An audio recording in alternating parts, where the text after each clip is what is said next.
ఇందరును మొక్కెడిది ఈ పాదమే కదా. ఈ గగన గంగ పుట్టినది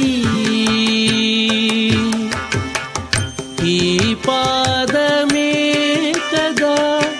ఎలమి పెంపొందినది ఈ పాదమే కదా.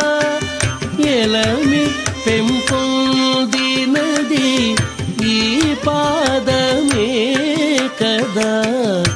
ఇన్నిటికీ ఎక్కుడైనది ఈ పాదమే కదా. ఎలమి పెంపొంది